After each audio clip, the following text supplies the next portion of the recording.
Good evening dear students, how are you? I hope आप सभी अच्छे होंगे। और आज हम डिस्कस करने वाले हैं एमसीक्यूज क्वेश्चन।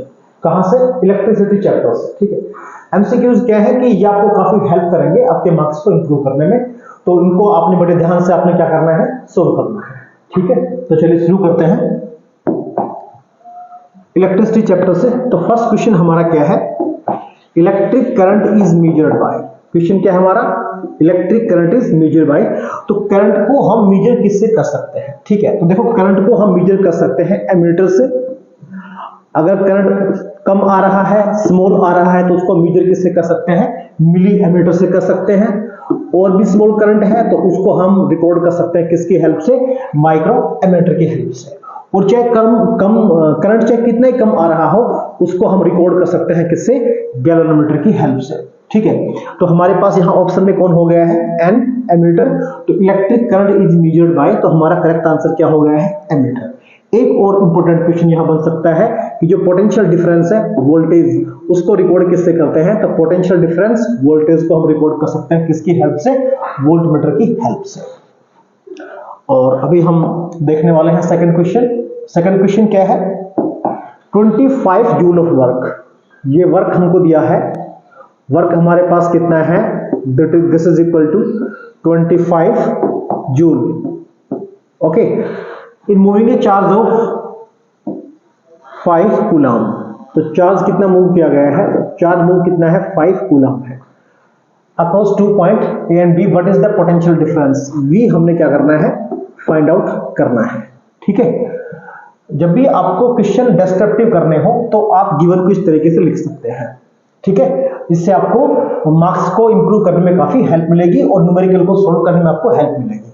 तो इन तीनों में रिलेशन क्या है? तो इन तीनों में रिलेशन क्या है? V is equal to W by Q। तो W हमको दे रखा है 25 और Q कितना दे रखा है हमको? 5। इसको हम कट करेंगे तो 5 5 जा, जो potential difference between A and B, तो वो कितना आ गया है? 5 वोल्ट आ गया है। और हम यहां देख पा रहे हैं कि जो सी ऑप्शन है वो हमारा क्या हो गया है? करेक्ट हो गया है। नेक्स्ट क्वेश्चन क्या है? Ohm's law state the relationship between. Ohm's law किस किस के बीच में क्या देता है? रिलेशन देता है। तो ओम्स लॉ का स्टेटमेंट आप एक बार रिकैप कीजिए कि क्या था ओम्स लॉ। तो ओम्स लॉ क्या था? Potential difference current flowing in a conductor is directly proportional to applied potential difference. तो स्टेटमेंट इसका क्या था? I directly proportional to V।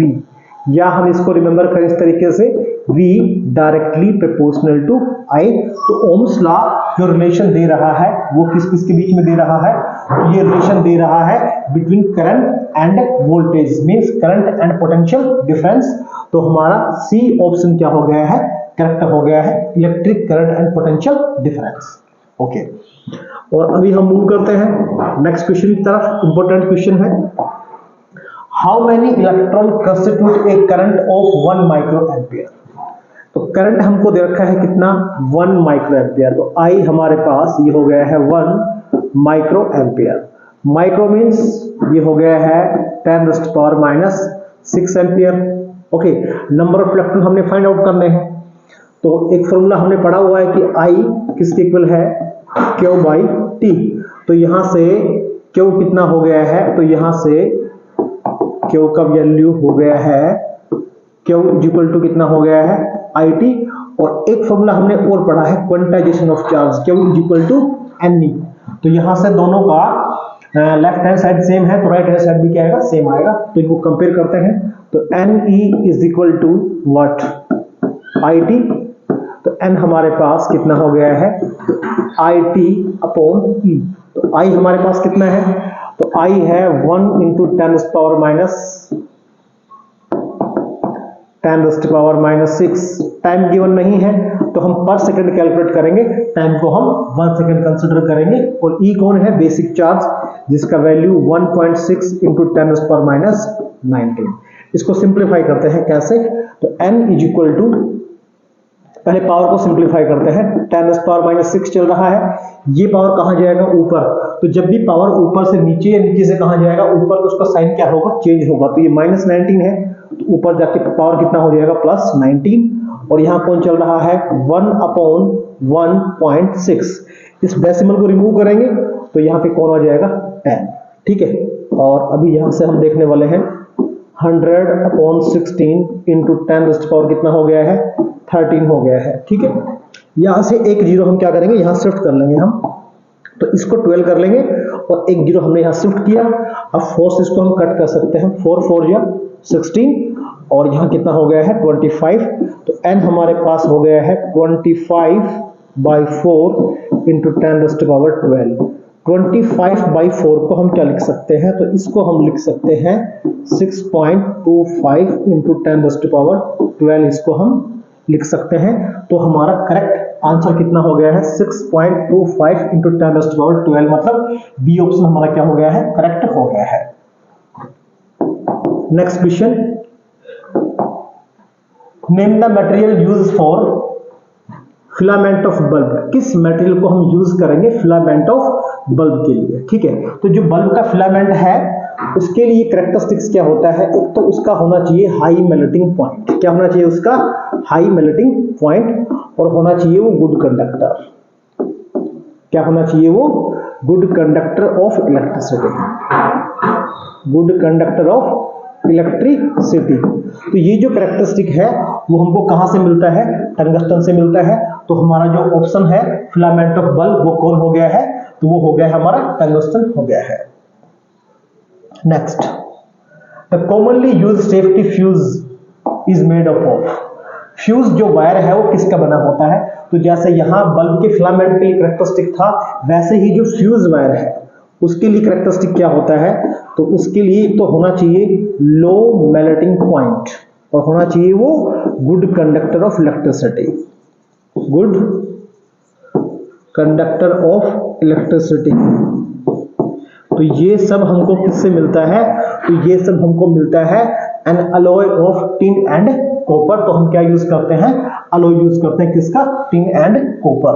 Okay, next question, the SI the unit of resistivity. Resistivity का unit क्या है, तो जो resistance है ना वो दो फैक्टर पर डिपेंड करती थी, क्या, R directly proportional to L and inversely proportional to area.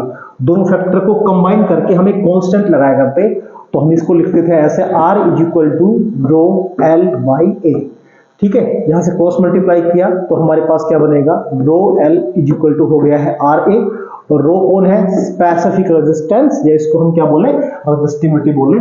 तो ये इक्वल किसके हो गया है आर ए बाई एल। तो यहां से यूनिट हम लिख लेते हैं, रेजिस्टेंस का आर का यूनिट क्या हो गया है ओम, एरिया का यूनिट क्या हो गया है मीटर स्क्वायर, नीचे कौन चल रहा है मीटर, तो यहां से 1 मीटर से मीटर क्या हो गया है कैंसिल हो गया है। तो हमारे पास जो रो है इसका यूनिट क्या आ गया है ओम मीटर, इसका क्या आ गया है यूनिट आ गया है। तो ऑप्शन में देख लेते हैं कि सी ऑप्शन हमारा क्या है करेक्ट आंसर हो गया है, ठीक है। नेक्स्ट हम देखते हैं अभी, रेजिस्टिविटी चेंज कब नहीं होता। प्रॉपर्टीज दो तरह की होती हैं, एक होती है इंटरनल प्रॉपर्टी और दूसरी क्या होती है एक्सटर्नल प्रॉपर्टी, ठीक है। एक्सटर्नल प्रॉपर्टी चेंज हो सकती है, इंटरनल प्रॉपर्टी चेंज नहीं होती। जैसे आपका और मेरा जो वेट है वो डिफर हो सकता है, लेकिन नंबर ऑफ बोन्स आपके अंदर और मेरे अंदर ये क्या रहेंगी सेम रहेंगी। वो क्या है इंटरनल प्रॉपर्टी है जो शेप साइज पे इंडिपेंडेंट है। तो जो रेजिस्टिविटी है वो चेंज कब नहीं होती है, जब हम क्या करते हैं शेप ऑफ रजिस्टर हम क्या करते हैं चेंज करते हैं, तो उस पर डिपेंड वो नहीं करती है। तो रेजिस्टिविटी के लिए हमारा आंसर क्या हो गया है, हमारा कौन सा आंसर हो गया है सी ऑप्शन हमारा क्या हो गया है करेक्ट हो गया है। हाँ, रेजिस्टेंस डिपेंड करती है, आपको ये बात ध्यान रखनी है कि रेजिस्टेंस किस पर डिपेंड करती है, अभी आपको बताया था directly proportional to length and inversely proportional to area. लेकिन रेजिस्टिविटी क्या है उसका इंटरनल प्रॉपर्टी है जो चेंज नहीं होता है। Next, an electric iron draw a current of. तो करंट हमको दे रखा है कितना 4 एम्पियर, तो आई हमारे पास कितना हो गया है 4 ampere connected to a 220 volt supply. तो पोटेंशियल डिफरेंस वी लिख सकते हैं हम, ये कितना हो गया है 220 वोल्ट हो गया है। रेजिस्टेंस कितना होगा आर हमने फाइंड आउट करना है। तो ओम्स इक्वेशन क्या था V is equal to I R. तो यहां से हम फाइंड आउट करें R का वैल्यू, तो R हमारे पास हो गया है V अपॉन I। तो V कितना हो गया है 220 और I कितना हो गया है 4। तो इसको सिंप्लीफाई कर लेते हैं यहां से, और तो 4 1 जा 4, 4 5 जा और फिर से कितना हो गया 4 5 जा। तो रेजिस्टेंस हमने देखा जो रिक्वायर्ड रेजिस्टेंस है वो कितना आ गया है, तो वो 55 ओम आ गया है। और जैसा हम ऑप्शन में देख पा रहे हैं कि जो 25 जो कौन सा है, डी ऑप्शन क्या है हमारा करेक्ट आंसर हो गया है। ठीक है, आई होप आप वीडियो को एंजॉय कर रहे होंगे और आप खुद से भी इनको ट्राई कर सकते हैं। ठीक है, वीडियो को पॉज करके आप मेरे से पहले भी क्वेश्चन को ट्राई कर सकते हैं कि कौन सा आंसर क्या बनने वाला है, करेक्ट बनने वाला है। ठीक है, अभी हमको कुछ कंपोनेंट रखे हैं। Identify the circuit in which components are properly connected. वो कौन सा सर्किट डायग्राम है जिसमें कंपोनेंट्स क्या है, प्रॉपर्ली क्या है, कनेक्ट है। यहां हमें दो टर्म्स का ध्यान रखना है। एक तो एमीटर जो किसको रिकॉर्ड करता है, करंट को रिकॉर्ड करता है। एमीटर ऑलवेज कनेक्ट होगा सीरीज में। ठीक है, और एक है वोल्टमीटर, ये हमेशा कनेक्ट किस में होगा, पैरेलल में कनेक्ट होगा। तो आप देखिए किस सर्किट में ऐसा हो पा रहा है कि एमीटर किस में कनेक्ट है, सीरीज में कनेक्ट है, और वोल्टमीटर किस में कनेक्ट है, पैरेलल में कनेक्ट है। ठीक है, तो कुछ इनको हम ऑप्शन कर लेते हैं ए बी सी डी करके, इस तरीके से इसको हम लिख लेते हैं ए बी सी डी। तो देखिए यहां तो जो सेल है उसके साथ सीरीज में कौन है, एमीटर है, उस सीरीज में कौन हो गया है, वोल्टमीटर हो गया है। तो ये हमारा क्या हो गया है, रॉन्ग आंसर हो गया है। ठीक है, फिर हम चलते हैं किसकी तरफ, बी ऑप्शन की तरफ। तो हम यहां देख पा रहे हैं कि सेल कनेक्ट है, की भी क्लोज कर रखा है, और रेजिस्टेंस के साथ जो रजिस्टर है उसके साथ पैरेलल में कौन कनेक्ट है, वोल्टमीटर, और एमीटर किस में कनेक्ट है, सीरीज में कनेक्ट है। ठीक है, तो जैसा बताया था वैसे यहां पे हो गया है। तो और ऑप्शन पे जाने की हमको रिक्वायरमेंट है नहीं, तो हमारा बी ऑप्शन क्या हो गया है, करेक्ट ऑप्शन हमारा हो गया है। ओके, हमारा बी ऑप्शन क्या हो गया है, करेक्ट हो गया है। नेक्स्ट क्या है, ए cylindrical conductor of length L. एक कंडक्टर है जिसका लेंथ कितना है L, and area of cross section A, और रेजिस्टेंस कितना है इसका आर है। तो क्या रिलेशन इसके बीच में बनेगा, तो बनेगा रेजिस्टेंस किसके equal, row L by A. Okay, another conductor of length, एक और कंडक्टर है जिसका लेंथ कितना है 12 है, और रेजिस्टेंस इसका भी सेम है, इसका भी रेजिस्टेंस क्या है, सेम है, और हमको फाइंड करना है इसका एरिया ऑफ क्रॉस सेक्शन, हमें फाइंड करना है। ठीक है, तो जो सेकंड रजिस्टर है उसके लिए उसका रेजिस्टेंस भी कितना है, आर है, तो इसको भी हम आर के इक्वल लिख लेंगे। मटेरियल सेम है तो रेजिस्टिविटी क्या रहेगा, सेम। लेंथ कितना है, तो लेंथ हो गया है 12, और एरिया हमें पता नहीं है, जो हमें फाइंड आउट करना है, तो एरिया कितना हो गया है ए डैश। तो यहां से देखिए रो से रो क्या हो गया है, कैंसिल, रो से रो कैंसिल हो गया है, एल से एल क्या हो गया है, कैंसिल हो गया है। तो ये टर्म हमारे पास क्या बचा हुआ है, 1 by A is equal to 2 by A dash. यहां से क्रॉस मल्टीप्लाई क्या हमने किया, तो हमने देखा कि ए डैश इक्वल किसके आ गया है, 2a के इक्वल आ गया है। तो हमारा जो करेक्ट आंसर है वो कौन सा हो गया है, ऑप्शन सी हमारा क्या हो गया है, करेक्ट आंसर हो गया है। नेक्स्ट हम देखने वाले हैं, a cell, a resistor and key K and ammeter arrange as shown in figure. ठीक है, मैक्सिमम करंट रिकॉर्ड, तो एमीटर जो है वो मैक्सिमम करंट कहां रिकॉर्ड करेगा। तो देखिए सभी में हम देख पा रहे हैं कि जो सेल है वो एक ही वोल्ट का है, सभी में जो सेल है वो सपोज कितने वोल्ट का है, वो V वोल्ट का है। ओके, वो V वोल्ट का है, और सभी में एक ही रजिस्टर लगा हुआ है R। सपोज कितना गिवन है, ये R गिवन है। तो जो वोल्टेज सेम है, रेजिस्टेंस सेम है, तो करंट का वैल्यू क्या होगा, सेम, क्योंकि हमने पढ़ा हुआ है Ohm's equation V is equal to IR। तो I कितना बनेगा, तो ये बनेगा V अपॉन R। अब सभी में V सेम है, सभी में कौन सेम है, R भी क्या है, सेम है।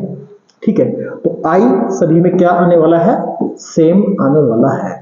ठीक है, तो इसके हिसाब से हमारा क्या हो गया, option D, same in all cases.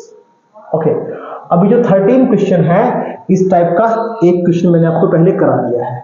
ठीक है, अभी कैसे कराया था, तो क्वेश्चन क्या था, वो करंट हमको दे रखा है, करंट दे रखा है 1 एम्पियर। तो करंट हमको दे रखा है 1 एम्पियर, उसके बाद हमको number of electron find out करने हैं, और टाइम दे रखा है कितना, 16 सेकेंड, 16 सेकेंड हमको दे रखा है, और n हमने क्या करना है, फाइंड आउट करना है। ठीक है, इससे पहले भी हम ये क्वेश्चन सोल्व कर चुके हैं, आप देख सकते हैं यहाँ एक क्वेश्चन हमने सोल्व किया था। ठीक है, तो ये क्वेश्चन आपने ट्राई करना है और NE = IT करना है और इस तरीके से हमने क्वेश्चन को सोल्व कर लेना है। NE = IT और N हमारे पास कितना हो जाएगा, IT/E हो जाएगा। तो I हमारे पास कितना है 1, T कितना है 16 और E basic value of charge ये कितना है 1.6 इंटू 10⁻⁻19। तो आप इसको सिंप्लीफाई करें, आप इसको सिंप्लीफाई कीजिए कि क्या हमारा राइट आंसर आने वाला है। तो इसको आप सिंप्लीफाई कर सकते हैं कैसे, देखिए इस तरीके से। तो 16 अपॉन कौन हो गया है, पहले पावर को ऊपर लेके जाएंगे तो 10⁻⁻ कितना हो गया है +19 और यहां से कितना हो गया है, ये हो गया है 1.6। इस डेसिमल को मैं रिमूव कर रहा हूं, तो डेसिमल को रिमूव करेंगे तो यहां मल्टीप्लाई किससे करेंगे, 10 से क्या कर देंगे मल्टीप्लाई। इसको सिंप्लीफाई किया तो 16 1 जा 16 और 16 1 जा 16 और 0, तो ये हो गया है 10⁻20। बेस सेम है तो पावर क्या हो जाती है, ऐड हो जाती है। तो राइट आंसर कितना आ गया है 20 आ गया है। ठीक है, आपने भी ट्राई किया होगा और आप चेक करें कि क्या आपका आंसर हमारे आंसर से क्या करता है, मैच करता है कि नहीं करता है। ठीक है, नेक्स्ट क्या है, in the following circuit heat produced in 3 register और कॉम्बिनेशन ऑफ रजिस्टर। ठीक है, कितना होगा हीट प्रोड्यूस हमें कैलकुलेट करना है तीनों केसेस में। एक 12 वोल्ट का एक सेल कनेक्ट है और 2 ओम का क्या है रेजिस्टेंस यहाँ पे लगा हुआ है। ठीक है, तो यहाँ जो फर्स्ट केस है इसमें हीट कितना आएगा, तो उसको मैंने कंसिडर किया है कि H1। हीट के लिए फॉर्मूला क्या यूज करेंगे हम, V²R/T। यहां हम सोल्व करेंगे सेकंड वाला case H2, same formula. Heat मैंने कंसिडर कर लिया है कितना H2 और यहाँ पे net resistance same thing will be here. यहाँ जो हीट प्रोड्यूस होगा उसको हमने कंसिडर कर लेना है H3। अभी देखते हैं नेट हीट कितना आएगा। तो इस वाले केस की बात करें तो हम देख रहे हैं कि जो V है, तो V कितना है 12, तो 12 का स्क्वायर कितना हो गया यहाँ 144। टाइम गिवन नहीं है तो पर सेकंड हम कैलकुलेट करेंगे। ठीक है, रेजिस्टेंस कितना है, तो रेजिस्टेंस है 2 ओम। इसको सिंप्लीफाई करेंगे तो ये हो गया है 72 जूल। इसको कट कर लेंगे यहां से तो कितना मिल जाएगा ये 72। चलिए नेक्स्ट केस सोल्व करते हैं। इस केस में हीट कितना आएगा, तो V का स्क्वायर फिर से कितना हो गया है 144, टाइम कितना हो गया है 1 सेकंड। ये दो रेजिस्टेंस किसमें कनेक्ट है, सीरीज में। तो सीरीज को जब सीरीज में रजिस्टर होते हैं तो उनको हम कैलकुलेट करते हैं इस तरीके से, R = R1 + R2 + R3। जितने भी रजिस्टर हैं उन सबका हम क्या करते हैं, अलजेब्रिक सम कर लेते हैं। तो यहाँ हम देख पा रहे हैं कि 2 + 2 कितना हो गया है 4, तो यहाँ पे क्या पुट करेंगे 4। इसको कट किया तो ये कितना बन गया है, तो ये बन गया है 36 जूल। तो इस केस में हीट कितना प्रोड्यूस हुआ है 36 जूल। यहाँ पे हीट क्या हुआ है, प्रोड्यूस हुआ है। अब इस केस की बात करें H3, तो फिर से ये 144 इंटू कितना हो गया है 1, और इस बार जो रेजिस्टेंस हमको दे रखे हैं वो किस में कनेक्ट है, पैरेलल में कनेक्ट है। तो पैरेलल के लिए क्या करने वाले हैं, तो पैरेलल के लिए 1/R किसके equal 1/R1 plus 1/R2 plus 1/R3। जितने भी रजिस्टर कनेक्ट है पैरेलल में उनको ऐड करते हैं, लेकिन रेसिप्रोकल करके ऐड करते हैं। ठीक है, तो 1/R ये कितना बन गया है, आप देख पाएंगे यहां से 1/2 प्लस 1/2, तो ये हो गया है 2/2 और कट के कितना आ गया है 1, जिसको मैं लिख सकता हूं 1/1। तो R यहां से कितना हो गया है, तो R हो गया है 1 ओम, जिसका वैल्यू यहां अप्लाई करेंगे तो हीट जो प्रोड्यूस हुआ वो कितना प्रोड्यूस हुआ है 144 जूल। ठीक है, तो अभी हम कहां चलते हैं, अपने ऑप्शन पे चलते हैं। तो हम देख पा रहे हैं कि जो थर्ड केस है वहां पे हीट क्या हुआ है, मैक्सिमम प्रोड्यूस हुआ है। ठीक है, और जो फर्स्ट केस है वहां पे क्या हुआ है, फर्स्ट वाला जो सेकंड वाला जो केस है। ठीक है, ये तो मैच नहीं कर रहा है, सिर्फ ये वाला मैच कर रहा है कि मैक्सिमम इन केस थर्ड। यहाँ पे क्या लिखा हुआ है, मिनिमम इन केस फर्स्ट, लेकिन मिनिमम किस में है, सेकंड में है। तो हमारा राइट आंसर क्या हो गया, maximum in case third. Next question देखते हैं। आउट ऑफ 3 बल्ब, हमको 3 बल्ब दे रखे हैं 25 watt, 60 watt and 100 watt, which have least resistance. सबसे कम रेजिस्टेंस किसका होगा। तो एक फॉर्मूला है किस किस के बीच में, रेजिस्टेंस और पावर के बीच में। तो रेजिस्टेंस होता है किसके equal, V square upon T। अब सभी को एक ही वोल्टेज पे ऑपरेट किया जा रहा है, सभी को एक ही वोल्टेज पे क्या किया जा रहा है, ऑपरेट। तो यहां से हम देखेंगे कि जो R है वो इनवर्सली प्रोपोर्शनल कर रहा है किसको, पावर को। मतलब जिसका पावर हाई होगा उसका रेजिस्टेंस क्या होगा, लो होगा। तो अभी हम देख पा रहे हैं कि जो सबसे ज्यादा पावर है वो कौन सा है, 100 वाट है, तो इसका रेजिस्टेंस क्या होगा, लो होगा। ओके, तो हमारा राइट आंसर क्या हो गया है, 100 वाट बल्ब। ये हमारा क्या हो गया है, राइट आंसर हो गया है। Next, in an electrical circuit resistor 2 ohm 4 ohm respectively are connected in series with a battery। पहले डायग्राम बना के बात करते हैं, ठीक है। ये हो गया है 2 ohm और ये हो गया है 4 ohm। This is 2 ohm and this is 4 ohm। ये कनेक्ट है एक सेल के साथ और इसका पोटेंशियल डिफरेंस वोल्टेज कितना है, 6 वोल्ट है। तो हमसे पूछा क्या गया है कि हीट कितना डिसिपेटेड होगा 4 ओम रजिस्टर में। ये 4 ओम है, 4 ओम रजिस्टर में, और टाइम कितना है, 5 सेकंड। देखिए दोनों सीरीज में है तो क्या फ्लो करेगा, सेम करंट फ्लो करेगा। तो पहले हमें करंट फाइंड आउट करना है। तो करंट कैसे फाइंड आउट करें, ओम्स इक्वेशन यूज करेंगे, I = V अपॉन R। तो V कितना हो गया है, 6। दोनों रेजिस्टेंस किस में कनेक्ट है, सीरीज में कनेक्ट है। तो नेट रेजिस्टेंस कितना हो गया है दोनों का, R हो गया है 2 + 4, मतलब कितना हो गया है वो, 6 ओम हो गया है। तो यहाँ पे हमने पुट किया 6, तो हमारे पास करंट कितना आ गया है, 1 एम्पियर। ठीक है, डायरेक्टली वोल्टेज अप्लाई नहीं करें क्योंकि सीरीज में है, तो दोनों वोल्टेज क्या आएगी, डिफरेंट आएगी। सीरीज में क्या सेम होएगा, तो सीरीज में सेम होगा करंट। तो हम फॉर्मूला कौन सा यूज करेंगे, तो हम फॉर्मूला यूज करेंगे I²RT। I का स्क्वायर 1 का स्क्वायर 1 हो गया है, R इसके अंदर पूछा हुआ है तो रेजिस्टेंस ये यूज करना है 4, और टाइम हमको दे रखा है कितना, 5 सेकंड। तो ये आप देख पा रहे हैं आफ्टर सोल्विंग कितना बन गया है, 20 जूल। तो हमारा राइट आंसर क्या हो गया है, 20 जूल हमारा क्या हो गया है, राइट आंसर हो गया है। Next, what is the maximum resistance can be obtained, maximum resistance which can be made using 5 register each of 1/5 ओम। अब जब भी हमसे पूछे कि मैक्सिमम रेजिस्टेंस, तो मैक्सिमम रेजिस्टेंस जब फाइंड करना हो तो रजिस्टर को हम अरेंज कर लेंगे, एस मतलब सीरीज, उनको हम अरेंज कर लेंगे सीरीज में। ओके, तो जितने भी रेजिस्टेंस हैं उन सबको हमने सीरीज में कनेक्ट कर दिया है मैक्सिमम रेजिस्टेंस गेन करने के लिए। और अगर वो पूछे मिनिमम रेजिस्टेंस तो हम अरेंज करेंगे उनको पैरेलल में। तो ये हो जाएगा 1/5 प्लस 1/5, 5 टाइम्स है, डायरेक्टली भी आप कर सकते हैं, आई होप। तो ये हो गया है, एलसीएम सबका 5 हो गया है और सबको ऐड किया तो कितना हो गया है, 5। तो कितना हो गया है, 1 ओम। तो हमारा आंसर भी कौन हो गया है, 1 ओम हमारा क्या हो गया है, राइट आंसर हो गया है। Next, 2 resistor of resistance 2 ohm 4 ohm connected with a battery, connected with a battery. अब इनमें होगा क्या, अगर अब ऑप्शन से हिसाब से चलते हैं, same current flow when connecting parallel. अगर दोनों किस में कनेक्ट होंगे, पैरेलल में कनेक्ट होंगे तो करंट सेम फ्लो करेगा, नहीं होगा ऐसा। जब दोनों कनेक्ट होंगे पैरेलल में तो क्या सेम होगा, वोल्टेज सेम होगा।